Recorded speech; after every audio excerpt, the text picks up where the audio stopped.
তোমরা ছাত্র হও। ছাত্র হইলে কি হবে? ছাত্রদের আল্লাহ মাফ করে জান্নাতে দিয়ে দেবে। এই যে হেফজখানায় আলিয়া মাদ্রাসার ছাত্ররা এখানে কি গান শিখতে আসে না বাজনা শিখতে আসে? কি শিখতে আসে? কোরআন শিখতে আসে। এই ছাত্রদের সঙ্গে যদি সঙ্গ দিয়ে থাকেন, এই হেফজখানা মাদ্রাসা টিকাই রাখার জন্য যদি আপনারা চেষ্টা করেন, একদিন এই হেফজখানার ছাত্র আর এই মাদ্রাসার ছাত্রের সঙ্গে জান্নাত হবে। এবার সবাইকে আলেম হতে পারবে? সবাইকে ছাত্র হতে পারবে? আল্লাহ রসুল বলেন, আমি জানি তোমরা সবাই আলেম হতে পারবা না, ছাত্র হতে পারবা না, তবে আলেমদের সঙ্গে মহব্বত রাখো। আলেমদের সঙ্গে কি রাখো? আরো জোরে বলেন, কি রাখো? এখন আলেমদের সঙ্গে কিভাবে মহব্বত রাখতে হবে ওটাও কি আমরা শিখাই দেব? আপনার এই মাদ্রাসায় যদি একজন ওসি সাহেব আসে,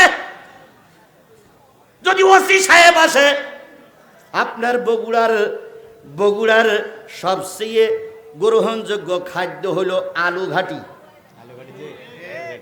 বলেন তো, ওসি সাহেব যদি আপনার মাদ্রাসা দেখতে আসে, কিংবা হেলাল উদ্দিন ভাই যদি মাদ্রাসায় দেখতে আসে, কিংবা বিএনপির খালেদা জিয়া যদি মাদ্রাসা দেখতে আসে, শুধু আলু ঘাটি দিতে পারবেন? দিতে পারবেন? দিতে পারবেন? বুঝেন, কমিটির লোক দিতে পারবেন? তাহলে তাই যদি না পারেন, একজন আলেমের ডেকে এইভাবে করেন কেন? আপনারা একটু বলেন বাধে নাই, একটু গালে বাধে না আপনাদের?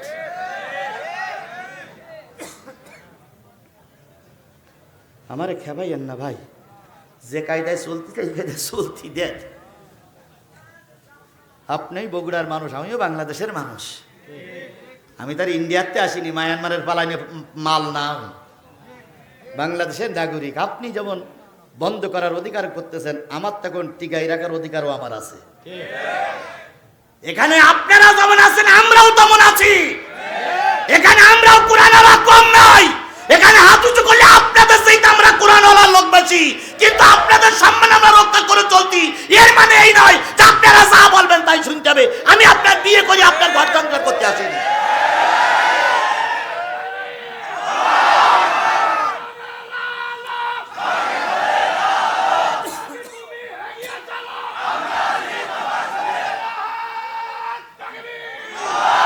আমার ভাইয়েরা, আব্দুল আজিজ দেহলভী রহমাতুল্লাহ আলাইহি নিয়ে যাবে কোথায়?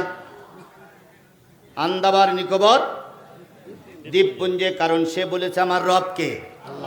সে রবের পরে ইস্তেকামাত আছে, কারোর কাছে মাথা নত করিনি, তাই তার পুরস্কার হলো ফাঁসি। পুরস্কার কি? ফাঁসি দিতে নিয়ে যাবে কোথায়? নিকোবর দ্বীপপুঞ্জে। চারিদিক মাইকিং হয়ে গেল, হাজার হাজার লোক জেলখানার সামনে আসলো, হুজুরকে একবার একটু দেখবে। এবার হুজুরকে যখন বাহির করা হলো, হাত কলা, পায়ে বেড়ি পরানো, কোমরে বিরাট আকারের বড় একটা দড়ি, মনে হইল যেন হুজুর গরু চুরি করে ধরা পড়েছে। আমাদের দেশের শয়তানেরা রাজকীয় হালাতে চলে, আর হুজুররা জেল খেটে মরে। বড় গরুর দড়ি বেঁধে জেলখানাতে যখন বাহির করছে, হাত কড়া পায়ে বেড়ি পরানো, হাত কড়া পায়ে বেড়ি পরানো লোকটি কতদিন জানি খায় না, কতদিন জানি পরনে কাপড় পরিবর্তন হয় না। এই হুজুরকে যখন বের করা হলো, হুজুরের দেখার জন্য হাজার হাজার লোক দুই পাশে লাইন দিয়ে আছে, সবার চোখে পানি, কিন্তু কেউ প্রতিবাদ করতে পারছে না। প্রতিবাদ করলে মামলা দিয়ে জেলে যাওয়া লাগবে। এরকম একটা সময় আমাদের জীবনে পার করতে হয়েছে না হয়নি? জোরে বলেন, পার করতে হয়েছে না হয়নি? জনগণের ভোটে নির্বাচিত চেয়ারম্যান ভালোভাবে চেয়ারে বসতে পারিনি, দেয়নি। ভুলে যান কেন আপনারা? ভুলে যান কেন? দুটো চারটে পাতি সাথী যদি আপনার সাপোর্ট না করে, আল্লাহ যদি সাপোর্ট দেয়, দুটো চারটে পাতি সাথী নেতার দরকার নাই। অতীত ভুলে গেলে চলবে না। অতীত যারা ভুলে যায় তারা কাপুরুষ, তারা বেঈমান, তারা মুনাফিক, তারা ফাসিক।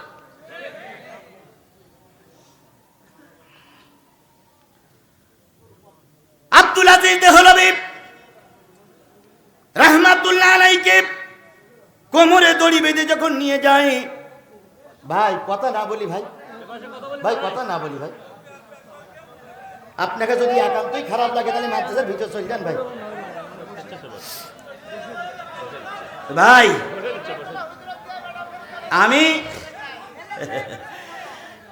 10:30টায় বেশি কথা বলা শুরু করেছি।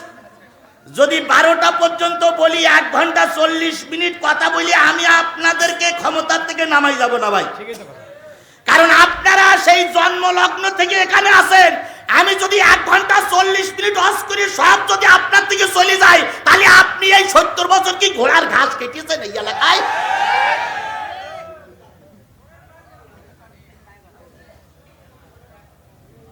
আমি তো কোরআন হাদিসের কথা বলতেছি, আপনারা মাদ্রাসায় বসে আমার সবক দেন, আসার সময় সবক দেন, এখানে এসে সবক দেন। ও সবক আমার কানে ধরা আছে, তাই আমার জেনে শুনে নিয়েছেন আমি রাজমিস্ত্রি, এখন আমার কাঠ মিস্ত্রি বানাচ্ছেন কেন আপনারা? আমার